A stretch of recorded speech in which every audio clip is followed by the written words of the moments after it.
पुन्हा दुसरा एक अनुभव इथून एक आनंदवाडी आम्हाला पूर्वीपासून भंडारी करायची सवय होती. तर असं तिथे एक आनंदवाडी म्हणून रंगनाथ महाराजाचं मठ आहे.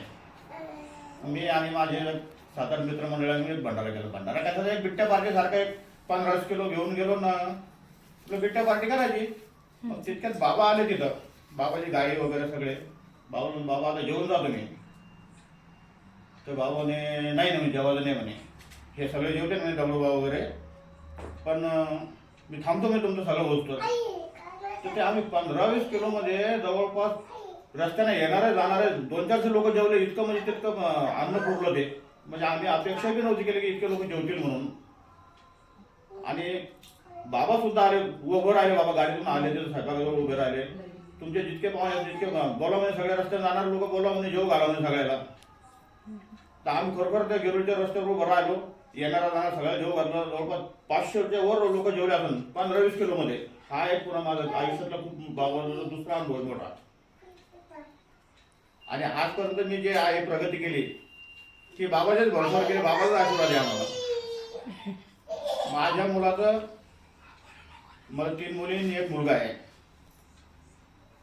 तर मी एक साधारण नोकरी करणार म्हणून लोकांच्या दुकानात इंजिनिअरिंग पर्यंत पोहोचून ही मी अपेक्षा बी नव्हती केली.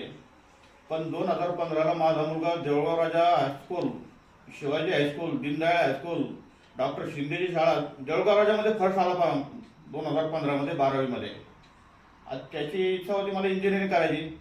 पण इंजिनिअरिंग फी वगैरे पाहून म्हटलं बेटा आपलं काही ऐकत नाही, मला इंजिनिअरिंग करायची. पॉलिटेक्निक करून घ्या म्हणलं. पॉलिटेक्निकला खर्च कमी असतो. पॉलिटेक्निक झालं की तू इंजिनियर होतच म्हटलं वारला.